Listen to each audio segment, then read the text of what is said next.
The lifestyle in the United States Army as a single soldier, meaning you are not married, is definitely a different lifestyle compared to, let's say, somebody that is married in the Army. I've actually recently did a video that kind of covered what that lifestyle might be like for individuals that are married being in the United States Army. But if you are someone that is going into the United States Army, you're not married, then the lifestyle is definitely a little bit different, and that's what I want to explain in this video. And that video starts right now.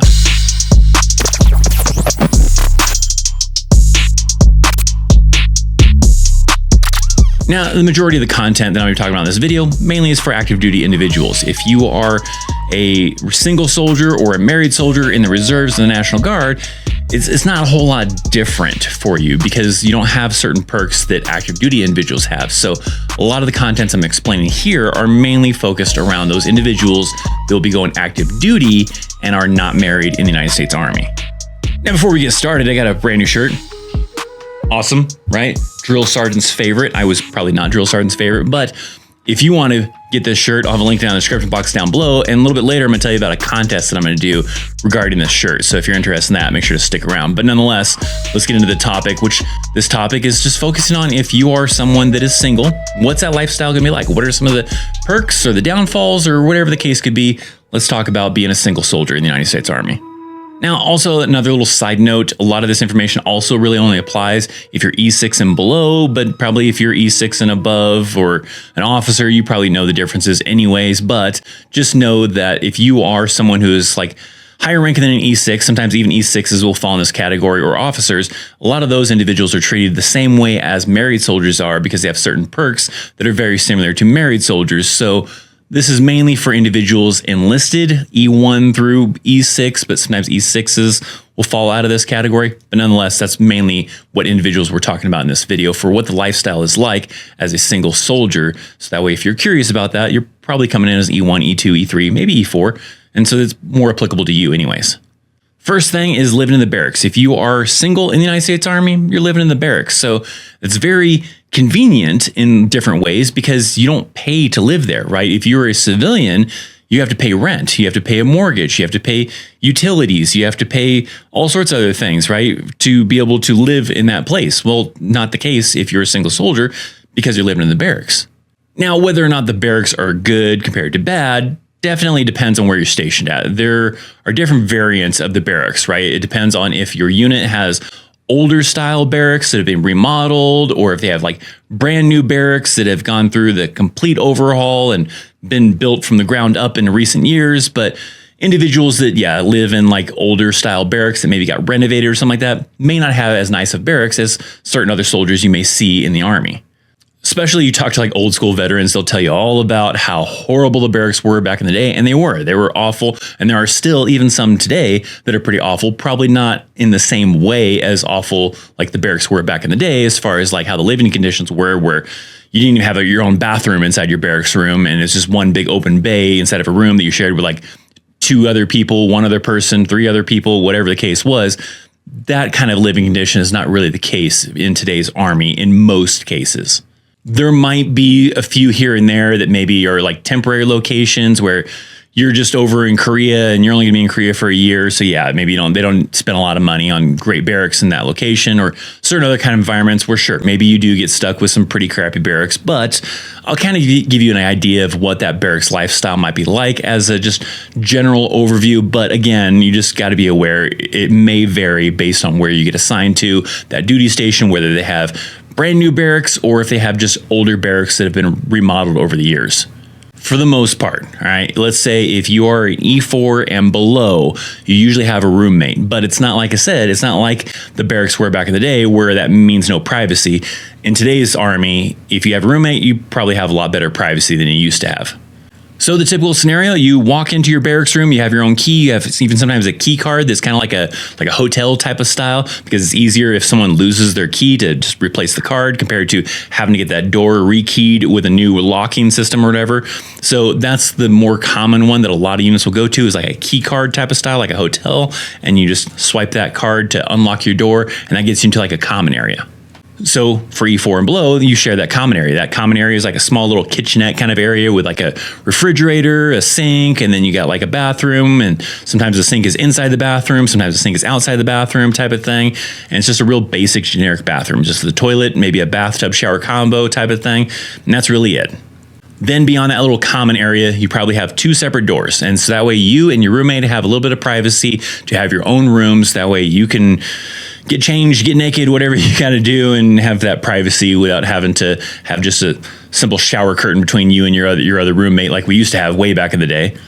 But that basic barracks room layout, it's just a simple bed. It's probably like a twin size, maybe a full size bed.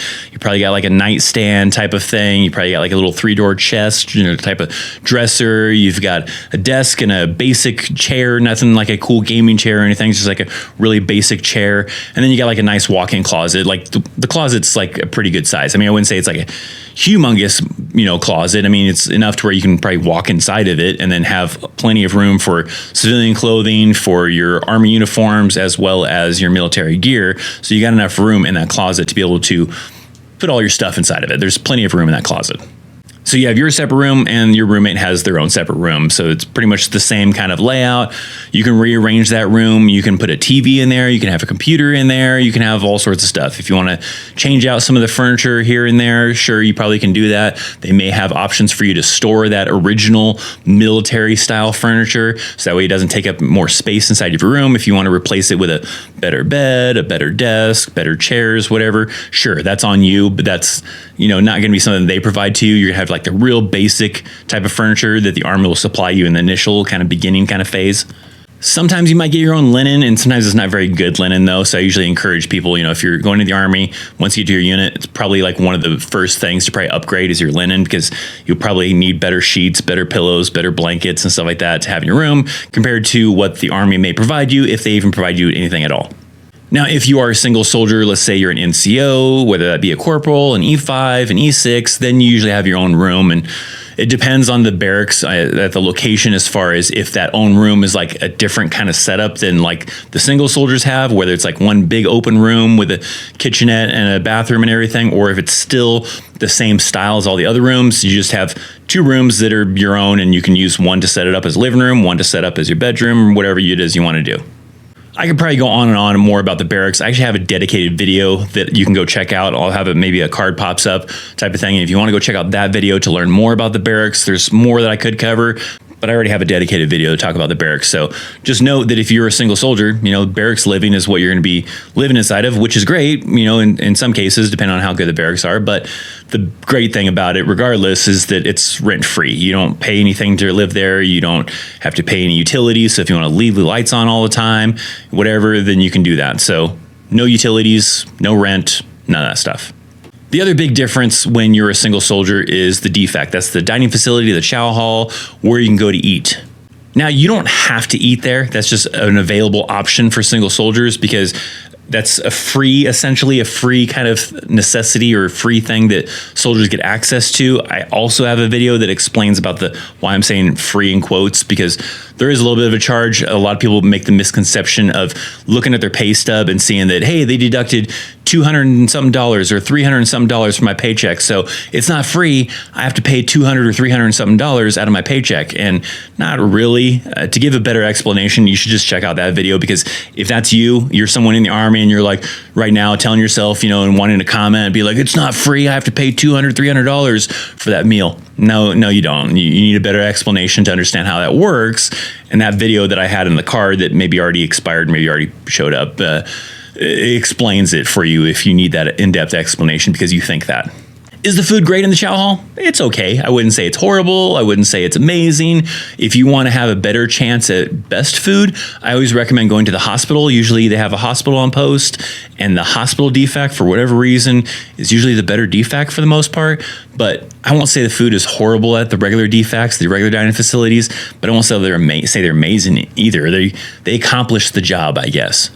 There is the other kind of argument that some soldiers will tell you about how there is problems with them being open during certain days, like weekends and holidays, and maybe they only have one open, or there's only a few open or none open, and you have to use these kiosks. That is a problem in the Army, but nonetheless, they typically have some way, hopefully, to get you food, and that's not something you have to really pay for.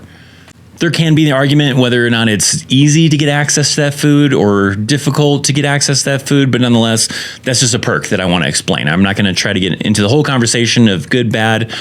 That's a perk. You're a single soldier. You don't really pay anything additional out of your paycheck to be able to have this ability to go to these locations to go get food, to grab a to-go plate, to grab some from these kiosks that they have at some locations. So that's a possibility, right? You can buy your own food if you want to, but you have to pay out of your pocket.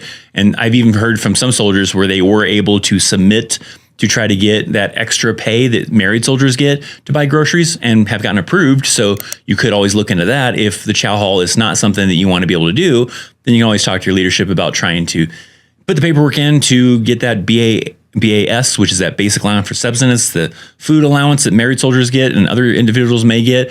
You can sometimes get that as a single soldier if your leadership approves that. But if you don't want to do that, I know some people don't want to do that because they don't want to cook for themselves. They'd rather just go to a place and eat. Then cool, you have the dining facility that potentially you can utilize. And that is something that married soldiers can use, but married soldiers have to pay to eat there. It's really cheap, but nonetheless, single soldiers do not have to pay to actually eat in those dining facilities. There is one other kind of main perk for like single soldiers called the BOSS program, the Better Opportunity for Single Soldiers, special dedicated program that mainly is kind of emphasized like when you're overseas to help out single soldiers, to keep them busy and keep them from just going out drinking all the time, hopefully type of thing, and get them involved in activities. They do have it statesides for the program, but it's just not, I don't feel like as heavily and like promoted as it is overseas, but that's a pretty decent program for single soldiers. Basically what this program is for is to create activities, create fun stuff to do for single soldiers because they don't have their family to spend time with on the weekend or whatever. So maybe to keep themselves occupied, they try to plan events, try to plan trips, try to plan all sorts of things for these single soldiers to stay active and have a good time and hopefully keep out of trouble. So I won't go too in depth with the BOSS program. I think I have an older video on that. Maybe I pop up a card, but I don't feel like a lot of soldiers use that program anymore like they used to back in the day. But just know that's a thing. You have that BOSS program, and if you are somebody who wants to take advantage of that, just make sure to hit up your leadership and ask them about the BOSS program. Now, that was a lot of like the perks kind of a thing for being a single soldier, what kind of comes along with it. Let me talk a little bit briefly on the lifestyle, because definitely the lifestyle as a single soldier is definitely different compared to when you're a married soldier.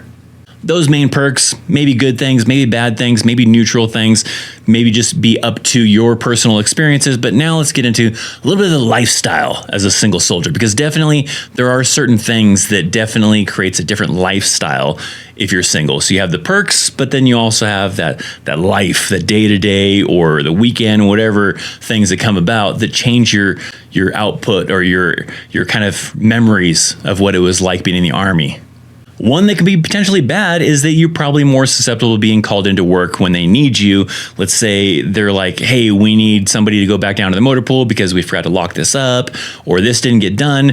The easiest people to kind of go to for that are going to be the soldiers living in the barracks, which are going to be the single soldiers. So those married individuals may sometimes still get called up, but a lot of times leadership are like, hey, so-and-so lives in the barracks. It'll be easy for me to just give that person a call, ask them to run down to the motor pool, to lock this up, to do this, do that over at the office or whatever, because they can get there in a few minutes. It's going to take very long to get there compared to this married soldier that lives off post.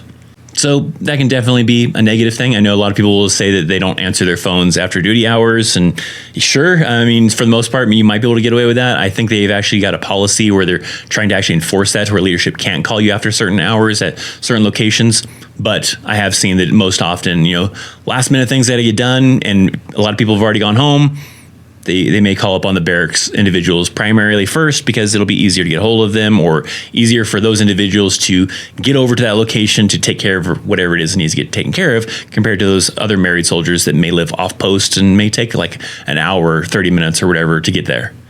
A good though, sometimes barracks parties, that can be definitely an experience, right? The living in the barracks can sometimes be a lot like living in dorms, like in college, right? You talk to people that lived in college dorms and talk about their experiences, and they might be very similar to that experience of a single soldier living in the barracks, because you're close, you're with everybody. There might be some parties going on, there might be some other things going on type of thing in the barracks, and those can definitely create some pretty crazy stories, memories that you may share for the rest of your life of what it was like when I was in the Army and living in those barracks.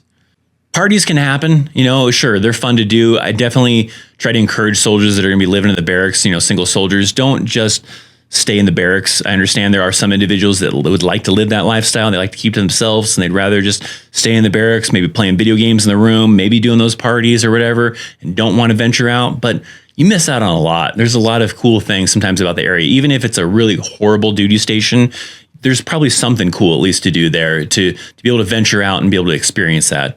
The worst duty station I ever had was Fort Riley. Fort Riley, I feel like, was not a lot to do there unless you were into hunting and fishing, but nonetheless, I still found some cool things to do. There was some clubs, some bars that I went to with some friends, that I had a good time with. There was, I think, going to Topeka had some cool stuff, to check out, and everything. And we made the best of it, right? There was Harrington Lake, I believe was the name of the lake nearby, and me and some friends would go and hang out at the lake and maybe go swimming in the lake or hang out, just on the side of the lake, having a little barbecue with some friends. So even if you're stationed at a place that sucks, is horrible, there's got to be something good there to do, and you got to make the best of it and go venture out and go do those things. Don't just get stuck being a barracks rat and staying in the barracks your entire time that you're at that location.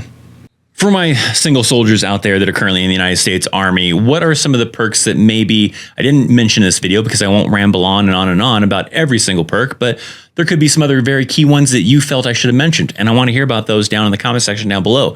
For those of you that are thinking about joining the United States Army and you have some questions about this, if you're single, or that if you're single, make sure to drop those comments down in the comment section down below as well, so that way I can hopefully provide you with that input, or even some of my viewers watching can be able to reply to your comment and maybe answer your questions. Now, if you want to have a chance at possibly winning a Amazon gift card, maybe $50, maybe $100, maybe $200. I don't know. We'll see what the grand prize is going to be. But if you get this shirt right here, this drill sergeant's favorite shirt that I've got right here, a brand new shirt that I've got in my Chaos store, I'll have a link down in the description box down below.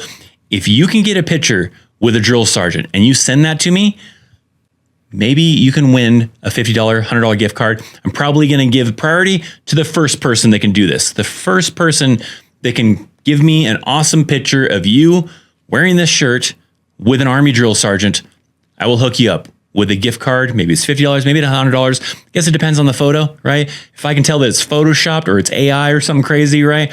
You're not gonna win anything. But if I can tell that it's a real photo of you with a drill sergeant, I will possibly post it. So don't be camera shy as far as afraid for it to go up on Instagram or somewhere else, maybe on the community feed of YouTube. But if you want to have a chance at winning a gift card from Amazon, just buy this shirt, get a photo with a drill sergeant, I'll hook you up. So just be sure to send me that photo either on Discord, Instagram, email it to me, whatever you want to do. I got multiple ways you can contact me. First person that can provide me with that awesome picture, I'll hook you up. Now, make sure you're subscribed to the channel, hitting that thumbs up, sharing this video with some individuals that maybe need to learn this content. Nonetheless, thanks for hanging out. Thanks for watching. I'm Christopher Chaos, and I'll see you next time. See ya. Don't go clicking away just yet. I got this video right here that if you don't watch it, your past drill sergeant or your future drill sergeant is going to smoke the living hell out of you. So you got to make sure to watch that video. We know, trust me, we'll know if you didn't watch this video.